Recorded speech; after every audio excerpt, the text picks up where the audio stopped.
Voilà, nous arrivons à la fin, en tout cas, ou du moins maintenant à la suspension des prédications thématiques. On va commencer un nouveau cycle quand j'apporterai la parole de Dieu. Nous allons explorer ensemble le récit biblique autour de la figure du prophète Élie. Le prophète Élie est, avec le prophète Moïse, l'un des plus importants prophètes de l'Ancien Testament. J'en veux pour preuve que quand Jésus a été transfiguré sur la montagne, il a eu deux prophètes qui sont apparus, c'était Élie et Moïse. Et donc, c'est important de comprendre que le prophète Élie est intervenu à un moment clé, un moment charnière de l'histoire du peuple de Dieu.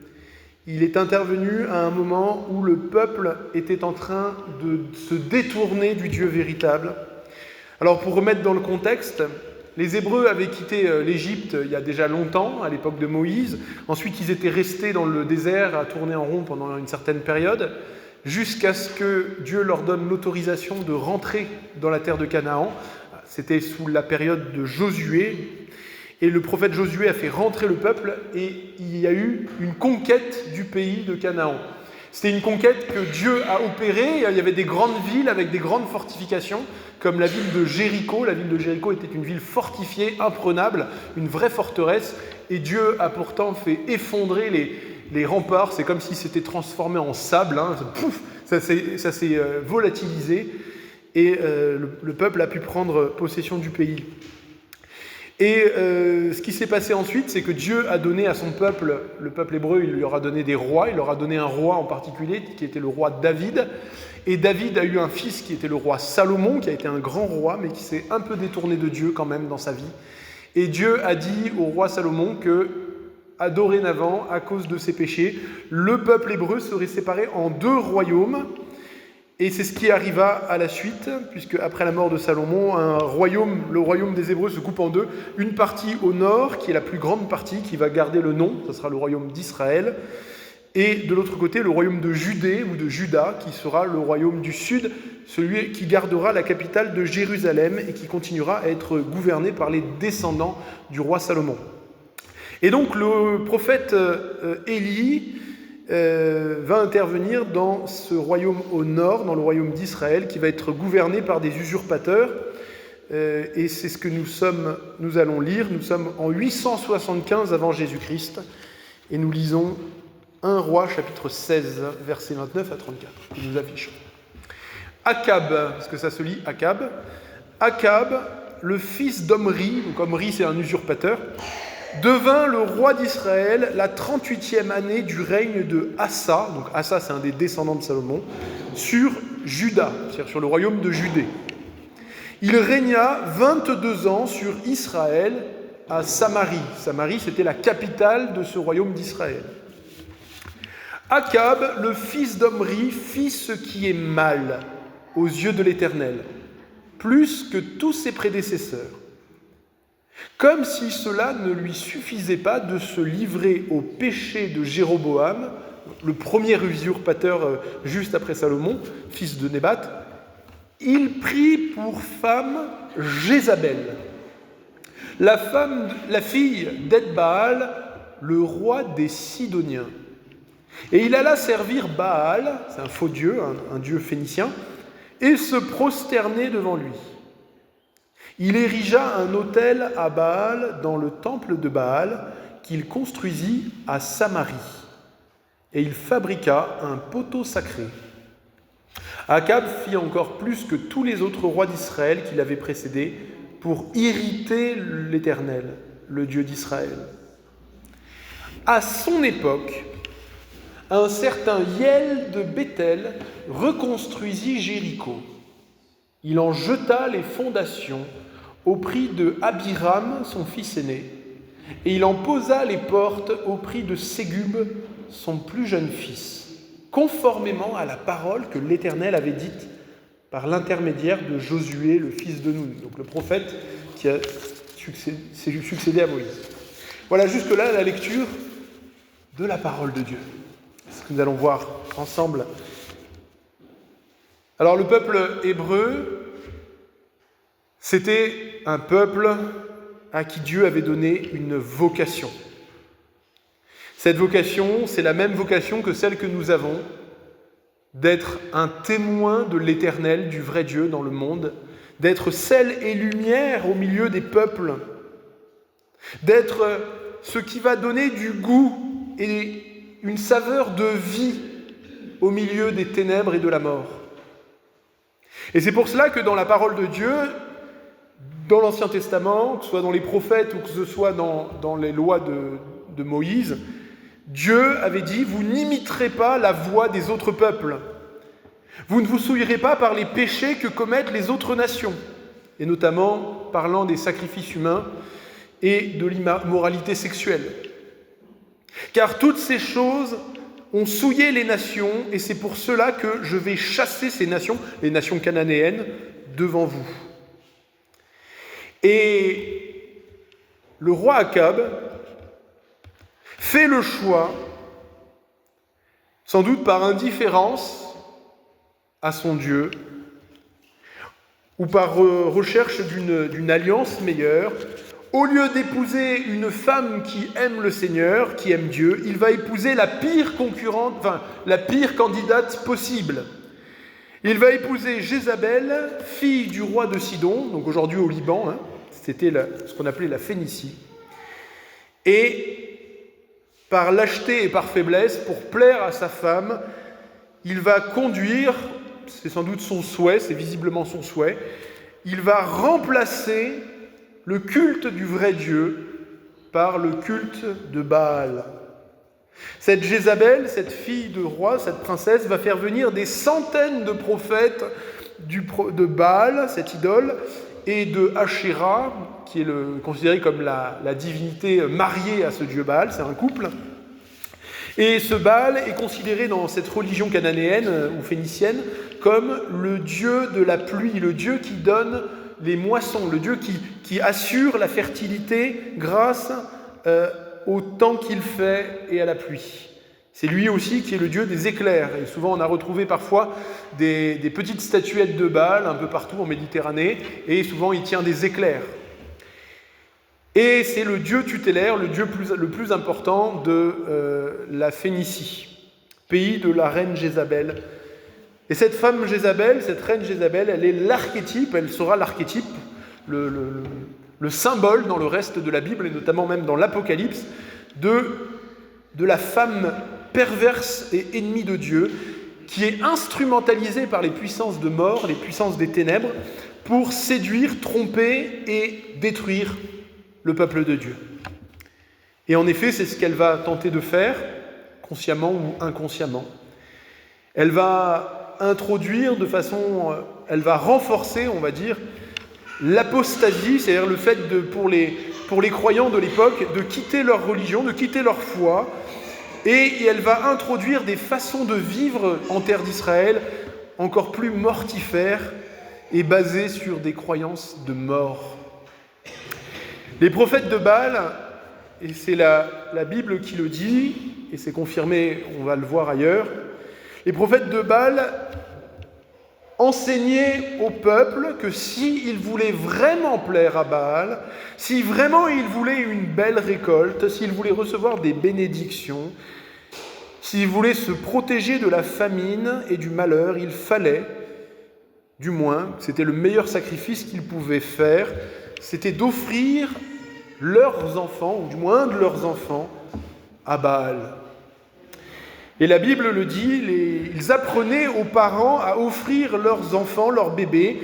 Ils les apportaient et ils étaient tués ou brûlés dans les feux des temples de Baal après avoir été présentés sur un autel. Et dans la Bible, on retrouve un moment où même cette coutume, ces religions abominables vont se répandre non plus seulement sur la région de Samarie, mais aussi sur la région de Jérusalem. Et Dieu va dire à Jérusalem: tu as pris tes fils et tes filles que tu m'avais enfantés, et tu les as sacrifiés pour les donner en nourriture à tes faux dieux. N'était-ce pas déjà suffisant de te prostituer pour eux ? Tu as maintenant égorgé mes enfants et tu les as livrés en les faisant passer par le feu. Parce qu'en effet, il y a aussi la question de la prostitution. Une des pratiques cananéennes, notamment qui se faisait pour les jeunes filles de bonne famille, c'est qu'elles offraient leur virginité pour leur première fois dans un temple, pour le temple d'Achéra ou le temple de Tanit, enfin, ce qui est la même déesse. Et elles étaient vendues au plus offrant, donc ça pouvait atteindre des sommes importantes.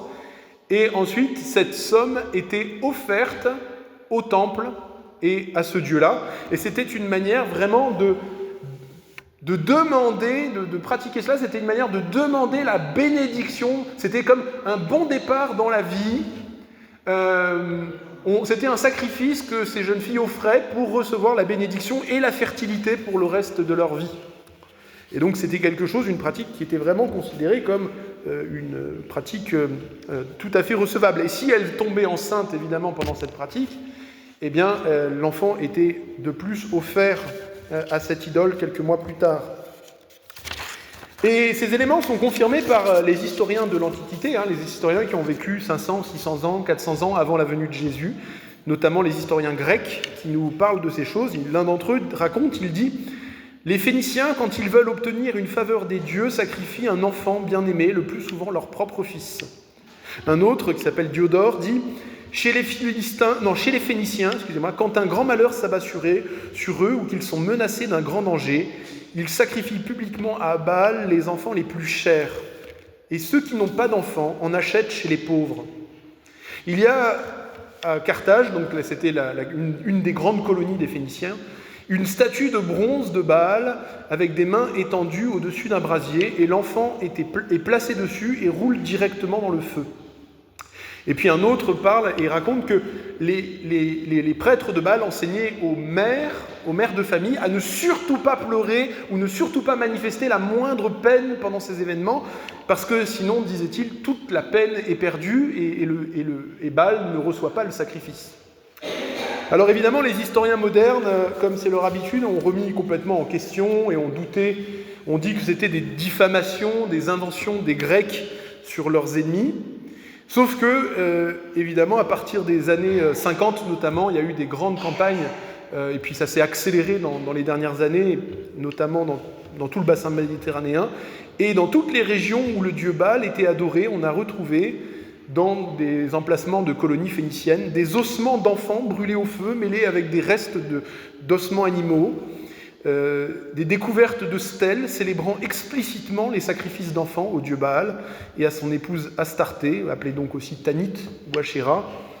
Et donc, ce que la Bible nous dit, et c'est finalement tout ce qui confirme ce que la Bible disait depuis si longtemps, depuis plus de 3000 ans, c'est qu'il y a eu une opposition de fait, une incompatibilité irréductible entre, d'un côté, ces prophètes de Baal qui enseignaient que pour recevoir la bénédiction, eh bien, il fallait offrir leurs enfants et les mettre dans le feu. Et de l'autre côté, les prophètes de l'Éternel, du seul vrai Dieu, de celui qui était et qui sera pour toujours, qui lui était un Dieu d'amour, un Dieu qui interdit les meurtres, qui enseigne à ceux qui croient en lui de l'aimer lui et d'aimer leur prochain, et de ne surtout pas mettre à mort leurs propres enfants. Et le Seigneur, à travers ses prophètes, dans cette période de crise, a appelé le peuple hébreu à marcher sur des chemins de vie, à persévérer sur les voies que le Seigneur avait tracées depuis longtemps. Mais on le comprend par la suite du récit, ça n'a pas plu du tout à la reine Jézabel. Alors, qu'est-ce qu'elle a fait ? Elle a pris l'autorité de son mari, elle l'a convaincu d'utiliser les soldats et l'armée, ou l'équivalent de la police de l'époque, pour faire exécuter, tuer, égorger, pourchasser les prophètes de Dieu, pour les empêcher de parler. Et en effet, les Hébreux, de façon assez indifférente, se sont mis le plus souvent à faire un culte syncrétique, à mélanger un peu les deux, à dire oui, Baal est sans doute le plus grand Dieu, bon, Yahweh serait utile aussi, c'est sans doute un Dieu secondaire, ou peut-être c'est un peu un mélange des deux, c'est peut-être après tout le même Dieu. Et ils se sont mis aussi à écouter les prophètes de Baal, et c'est en fait la logique du texte, puisque juste après avoir annoncé donc ce mariage, il est donné l'exemple de cet homme dont la Bible a voulu retenir le nom, Hiel de Béthel. Et ce Hiel de Béthel, choisit de reconstruire la ville de Jéricho, alors même que Dieu avait strictement interdit la reconstruction de cette ville et de ses remparts. Dieu avait voulu que cette ville, qui avait été détruite par un grand miracle, puisse servir de témoignage aux générations futures, pour que les générations futures voient ces amas de sable tout autour de la ville, ou de pierres, qui montraient la puissance de Dieu, comment Dieu avait d'un coup fait éclater et rendu en poussière tous ces remparts. Eh bien, un homme, par indifférence la plus totale envers Dieu, et peut-être complètement par ignorance, tant la connaissance de Dieu avait disparu, choisit de faire reconstruire des murailles et de réassembler, de refaire une ville dans cette région très fertile et très agréable de la terre d'Israël. Et il va faire quelque chose de terrible, puisqu'il est écrit qu'il a jeté les fondations de la ville au prix d'Abiram, son aîné, et qu'il en a posé les portes au prix de Ségub, son plus jeune fils. Alors évidemment, la façon pudique qu'a le texte de l'exprimer pourrait faire croire qu'il pourrait s'agir d'un accident, mais pour les Hébreux de l'époque, ce qui se passe ici est extrêmement clair, surtout avec le contexte qui est donné dans le reste du livre. Il ne s'agit pas d'accident, mais de sacrifice rituel de construction, comme on en a retrouvé d'ailleurs, et comme on en connaît par différents témoignages historiques de cet endroit, enfin de ces régions et de cette période. Hiel de Béthel choisit d'offrir à des faux dieux, à des idoles, ou même peut-être pire, un culte syncrétique mélangeant les deux, ses fils. Il choisit de les placer sans doute dans les fondations. C'est comme ça qu'on a retrouvé, par exemple, à Megiddo, aujourd'hui en Israël, à Gézer, à Ashkelon, plusieurs squelettes d'enfants et de jeunes adolescents en position fétale qui étaient soit imbriqués à l'intérieur de murs, soit dans des seuils, soit dans des fondations à proximité immédiate de portes importantes de la ville ou dans les fondations de temples ou de palais, mêlés à des objets rituels. C'était une façon, en fait, pareil, comme tous les sacrifices, de dire « j'offre mes enfants » devant la communauté publique, devant les gens, et parce que je demande au Dieu la bénédiction, et je lui offre ce qui lui fait le plus plaisir, la vie d'un enfant, et je vais même en offrir 2. Et de cette manière-là, il pensait vraiment recevoir, vraiment pour la grande prospérité de cette nouvelle ville de Jéricho pour les siècles des siècles, où les dieux, où le dieu Baal allait bénir ce projet et assurer la protection et la fertilité pour les siècles. Et en fait, cet homme, malgré lui, dans son ignorance, accomplit la prophétie que Dieu avait donnée déjà et qui est écrite dans le livre de Josué. Josué jura en disant « Maudit soit devant l'Éternel l'homme qui se lèvera pour rebâtir cette ville. Il en jettera les fondements au prix de son premier-né. Il en posera les portes au prix de son plus jeune fils. » Ces quelques lignes, ces quelques versets, en fait, témoignent d'une chose, de la facilité avec laquelle le peuple de Dieu a abandonné son alliance avec le Seigneur. Ils ont échangé le Dieu qui est la source de la vie, le Dieu qui les appelle à la vie, au bonheur, pour faire plutôt une alliance avec le néant, avec le vide, une alliance avec le diable, une alliance avec les puissances du mal, une alliance avec la mort. Cette alliance avec la mort, nous en trouvons des traces encore dans les prophètes, notamment le prophète Ésaïe, où Dieu va lui demander de dénoncer cette alliance faite avec la mort. Au chapitre 28, nous disons « Vous dites, parlant des Hébreux, nous avons conclu une alliance avec la mort. Nous avons fait un pacte avec le séjour des morts. Et quand le fléau passera, il ne nous atteindra pas, car nous avons la fausseté pour refuge et le mensonge pour abri. » Et vraiment, le drame du mal, c'est que plus on lui donne, plus on fait alliance avec lui, moins il donne ce qu'il a promis. Tout pacte avec le mal, toute communion avec Satan amène à davantage de malheur et de destruction, quelles que soient les promesses qu'il a faites. Et la Bible nous avertit, nous dit, toutes ces choses de l'Ancien Testament sont arrivées pour nous servir d'exemple, 1 Corinthiens. Elles ont été écrites pour notre instruction, à nous qui sommes parvenus à la fin des siècles, c'est-à-dire après la période où le Messie est venu. Ainsi donc que celui qui croit être debout prenne garde de tomber. Autrement dit, la parole de Dieu nous interpelle et nous dit nous avons des enseignements à retirer de ce passage.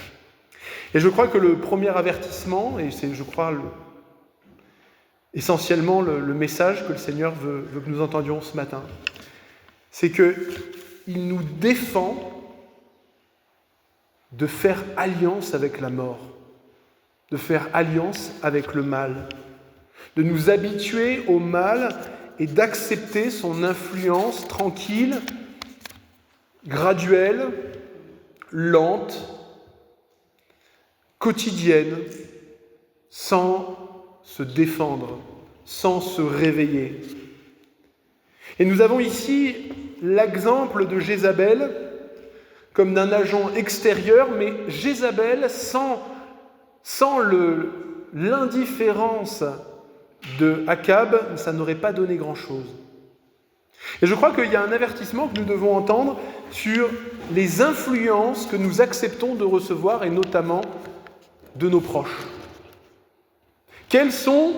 Exerçons-nous du discernement dans les influences habituelles, quotidiennes, qui se vivent au sein de notre foyer.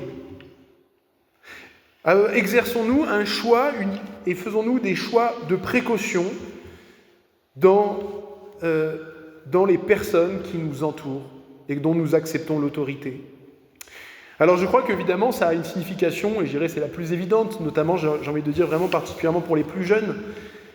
La parole de Dieu dit de façon répétée que autant que possible, que c'est vraiment une grâce de pouvoir vivre avec un conjoint qui partage l'amour du Seigneur. Que quand on peut avoir cette grâce, que vraiment c'est quelque chose qui peut nous aider, que c'est un soulagement, que quand on est dans nos périodes difficiles, que ce soit l'autre qui pour un temps nous porte et qu'on puisse être à deux pour s'aider mutuellement à mettre le Seigneur en priorité dans notre vie. Et évidemment, la parole de Dieu dit aussi que si on est en couple avec quelqu'un qui ne partage pas notre foi, du moment que cette personne désire vivre avec nous, qu'elle respecte notre engagement pour le Seigneur, qu'elle accepte nos choix de vie, même si elle ne les partage pas, eh bien nous ne sommes pas appelés à nous séparer. L'apôtre Paul le dit, 1 Corinthiens chapitre 7, « Si une femme a un mari non-croyant et qu'il soit d'accord d'habiter avec elle, qu'elle ne se sépare pas de son mari. » Donc il n'est pas question de se séparer. Mais pour vous qui n'avez peut-être pas encore fait ce choix, peut-être vous qui n'êtes pas dans une relation, veillez en tout cas à bien apprendre à connaître la personne qui partagera votre vie avant de faire ce choix, de vous engager, de faire alliance. Parce que vous jouez aussi dans certains cas, et c'est arrivé, vous jouez votre avenir éternel. Et vous mettre avec quelqu'un qui en tout cas, dès le départ, en tout cas, ne veut pas en fait respecter vos limites, ne veut pas respecter votre identité dans le Seigneur, eh bien ça a des fortes chances de mener au désastre d'une manière ou d'une autre. Soit vos enfants vont en pâtir, la foi de vos enfants, soit ça va être vos choix de vie, vous allez vous retrouver à devoir vous compromettre dans des choix pour lesquels que vous ne voulez pas et que vous allez accepter. Et puis même dans certains cas, eh bien, votre connaissance de Dieu va s'étioler, votre amour pour Dieu va s'étioler. Dans certains cas, eh bien, on a des gens qui, en épousant quelqu'un qui ne respectait pas la foi et qui ne voulait pas que leur conjoint donne du temps pour adorer Dieu, pour lire sa parole, eh bien, ces personnes se sont tout simplement éloignées pour ne plus jamais revenir. Et donc, c'est pas quelque chose d'indifférent ou de léger, c'est un sujet important. Et en tout cas, si vous êtes dans une situation où votre conjoint ne partage pas votre vie, vous pouvez vivre cette vocation, et que nous partageons de toute façon tous, d'être sel et lumière dans notre foyer et au milieu de notre famille, avec cette responsabilité encore plus grande quand on est seul, de devoir porter seul cette charge de se dire oui, il faut que je tienne bon. Et je dois le faire pour moi, mais aussi pour les autres qui vivent avec moi.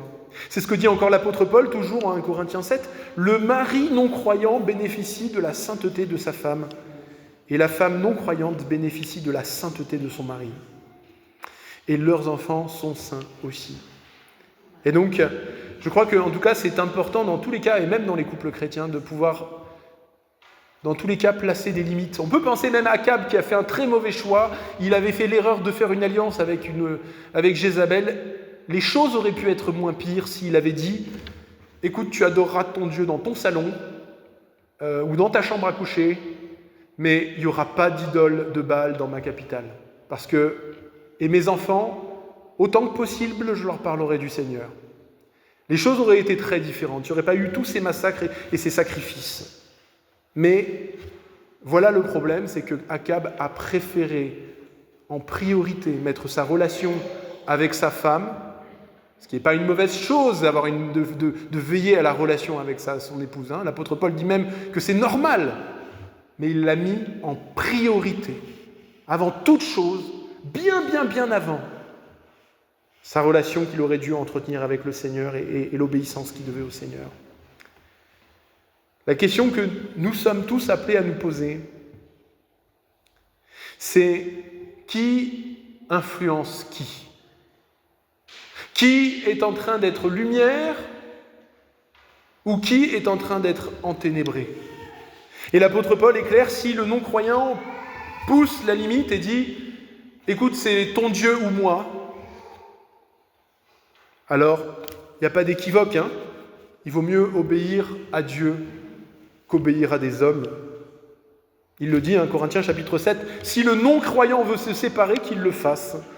Le frère ou la sœur n'est pas lié dans un tel cas. » Et il le dit encore après, il dit que si même il souhaite se remarier, si le croyant souhaite se remarier, il est libre de le faire, mais dans le Seigneur. Et ce qui est vrai pour le conjoint est valable aussi dans nos relations, je dirais même familiales et en amitié. Nous sommes appelés non pas à nous couper du monde, non pas à nous couper de toutes les personnes qui ne partagent pas l'amour de Dieu ou les mêmes, la même foi, mais nous sommes appelés à veiller sur l'influence que certains, en tout cas, peuvent avoir, notamment quand ils sont dans la moquerie, dans le dénigrement, et que cette influence lente ne vienne pas ternir notre lumière. L'apôtre Paul le dit, ne formez pas un attelage disparate avec des incroyants. Il ne nous dit pas, ne soyez pas avec des incroyants, il nous dit, ne travaillez pas dans le même sens que des incroyants. Comme s'il y en a un qui veut aller là, l'autre il veut aller là, et puis finalement vous dites, bon bah tant pis, il faut bien qu'il y en ait un des deux qui lâche, donc ça sera moi, et on va aller dans le sens de l'incroyance. En effet, quelle relation y a-t-il entre la justice et le mal ? Qu'y a-t-il de commun entre la lumière et les ténèbres ? Quel accord peut-il y avoir entre Christ et Bélial ? Et Bélial, c'est le diable. Quelle part le croyant peut-il avoir avec l'incroyant ? Quel rapport peut-il y avoir entre le temple de Dieu et celui des idoles ? En effet, vous êtes le temple du Dieu vivant, comme Dieu l'a dit. Il a dit « J'habiterai, je marcherai au milieu d'eux, je serai leur Dieu, et ils seront mon peuple. » Nous pouvons prendre l'exemple de Jésus. Jésus qui allait manger à la table de tous, y compris même des grands pécheurs. Il n'a pas souhaité que nous restions seulement entre nous, mais il a dit « Ne jetez pas vos perles devant les pourceaux, ne laissez pas les choses saintes devant les chiens. » Et ce que Jésus nous demande, c'est que nous ne faisions pas comme il est dit, comme l'avertissement que nous trouvons au premier psaume, le psaume 1, que nous soyons plutôt heureux, que nous soyons l'homme qui ne marche pas selon le conseil des méchants, qui ne s'arrête pas sur la voie des pécheurs et qui ne s'assoit pas en compagnie des moqueurs, mais qui trouve plutôt son plaisir dans la loi de l'Éternel et qui la médite le jour et la nuit. Et c'est vrai que malheureusement, quand on ne veille pas exactement et qu'on se laisse aller, en fait, c'est l'image du tapis roulant, on est là, on reste sur le tapis roulant, et puis voilà, ça avance, on suit le flot, eh bien, on se retrouve à faire la même chose et à se permettre les mêmes choses que les fréquentations. On finit souvent par ressembler aux gens qu'on fréquente quand on ne laisse pas le Seigneur être, quand on ne laisse pas le Seigneur être notre force et qu'on ne le laisse pas suffisamment nous transformer en sel et lumière. Et puis évidemment, ce serait bien beau de parler seulement des relations et des personnes bien physiques qu'il y a autour de nous et de nous avertir mutuellement sur ces influences, sans nous avertir aussi de la pression diffuse et là aussi habituelle, quotidienne, qu'exerce la société dans laquelle nous vivons. Je crois qu'il y aura toujours un décalage entre le peuple de Dieu et l'œuvre de l'Esprit dans le peuple de Dieu et le monde. Mais il y a des périodes où ce décalage est parfois plus grand et s'accentue, notamment quand le nombre de ceux qui suivent le Seigneur se réduit ou quand leur amour décroît. On pourrait dire, oui, mais aujourd'hui, il n'y a rien de comparable quand même. Il n'y a pas des sacrifices d'enfants à des idoles, on n'en est pas là. Mais le cœur de l'être humain n'a pas fondamentalement changé. On a juste changé le nom des idoles. Elles ne s'appellent plus Baal, Asherah, Tanit, Moloch. Mais il y a toujours de différentes façons des sacrifices humains qui sont tout à fait acceptés, voire même encouragés dans notre société. Nous adorons, les gens adorent la réussite, le confort. Et par indifférence, par lâcheté, par pression extérieure, eh bien, ils font finalement ce que les hommes et les femmes ont toujours fait au cours de l'histoire. Une des interpellations que le Seigneur a mis en mon cœur ce matin, c'est encore de parler de ces millions d'avortements, de ces centaines de milliers d'enfants à naître, parfois au stade d'embryon, souvent plutôt de fœtus, parfois même de bébés déjà viables, qui sont dans certains cas arrachés par morceaux dans de terribles souffrances, parce que les connexions nerveuses sont bien là et ils expérimentent, ces humains, cette souffrance, pour être ensuite jetés à la poubelle et être consumés par le feu. Il y a bien sûr parfois des situations exceptionnelles et nous devons être prudents dans les jugements que nous opérons, mais on ne peut pas être indifférent, on ne peut pas être silencieux, on ne peut pas acquiescer en tant que chrétien à la vague, à l'esprit, j'ai envie de dire, diffus de mort,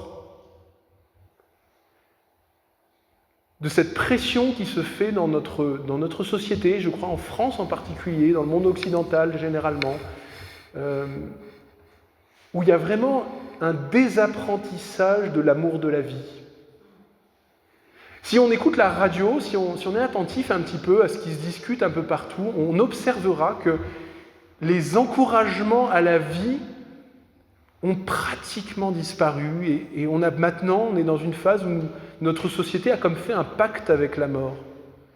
Elle n'encourage maintenant plus que la chute, que la mort, que la stérilité, que les formes de sexualité qui ne construisent rien sur le long terme, qui ne bâtissent aucun foyer, dans lesquels il n'y aura pas de joie, pas de rire, mais seulement des plaisirs immédiats et vains.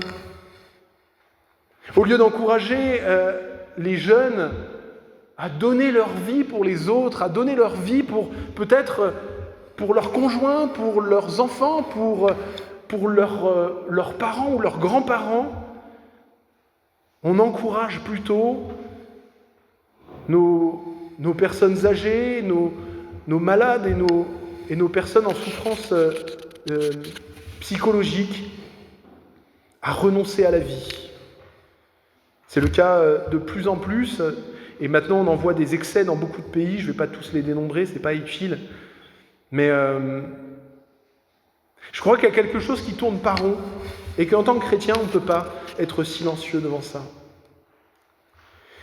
Je crois que la logique, finalement, c'est la même logique que celle du péché qui était là depuis le départ, et que, même en tant que chrétien, que nous vivons, en fait, même dans ce combat que nous avons dans notre cœur, c'est qu'au final, le sacrifice est indispensable pour vivre dans ce monde de péché. Et la question qui va se poser, en fait, à chacun de nous, c'est qui va se sacrifier ? Est-ce que les parents vont sacrifier leurs enfants ? pour le choix de leur carrière, pour leur confort, pour Netflix, pour accélérer une situation parfois de couple difficile? Ou est-ce qu'ils vont faire le choix plutôt de prendre sur eux, de sacrifier parfois leur ego, de sacrifier parfois leur confort, et de se remettre devant le Seigneur et de dire « Voici, je m'offre » en sacrifice d'amour autant que possible, dans ce qui est juste, sans me faire marcher dessus, mais sans retenir de me donner. Aujourd'hui, il est à la mode de sacrifier les autres, de sacrifier nos prochains, de sacrifier la santé pour l'argent, de sacrifier la sécurité pour différentes choses, pour sacrifier ce qui est juste pour des désirs. Et c'est ce qui arrive à chaque fois que dans nos vies et que dans celles de la société, la priorité n'est pas bien mise. Quand l'amour de Dieu et l'amour du prochain, quand l'évangile n'est pas au centre, alors quelque chose y est, quelque chose d'autre est adoré. Et ce sont toujours les innocents qui sont sacrifiés. Souvent, on remarquera d'ailleurs que comme à l'époque ancienne, comme à l'époque de Hiel, de Bethel, ces sacrifices sont toujours opérés sous des fausses apparences de vertu, et la parole de Dieu nous prévient, elle nous dit souvent, vous verrez, à la fin des temps, l'amour du plus grand nombre se refroidira, et ils auront, c'est ça qui est paradoxal, ils auront l'apparence de la piété, l'apparence de la vertu. Et on trouve en effet des vertus chrétiennes devenues folles. La parole de Dieu nous prévient, elle nous dit les compassions des méchants, même les compassions, les œuvres de compassion des méchants sont de la cruauté. Ainsi donc on dira oui, ce n'est pas parce que je ne veux pas m'occuper de ma femme qui est souffrante et qui ne guérira pas que je veux qu'elle parte plus vite, je veux abréger au contraire ses souffrances. Là encore, pas de jugement, hein. Il y a des situations, chaque situation est unique, mais combien d'actes de cruauté cachés sous des atours de compassion. On préférera la stérilité de ne pas avoir d'enfants, de ne pas accueillir la vie au sein d'un couple. Là encore, pas de jugement. Des fois, il y a des situations qui font qu'on ne peut pas faire autrement, qui font que c'est plus sage. Mais quand on dit que c'est pour sauver la planète, j'y crois pas. On ne sauve pas la planète en ne faisant pas d'enfants, en fait. Ça, c'est des mensonges. Ça, c'est pour profiter, soi-disant, de la vie, et puis espérer que ce soit les enfants des autres qui paieront notre vieillesse. C'est un refus de la vie. En fait, à chaque fois, ce sont toujours les mensonges.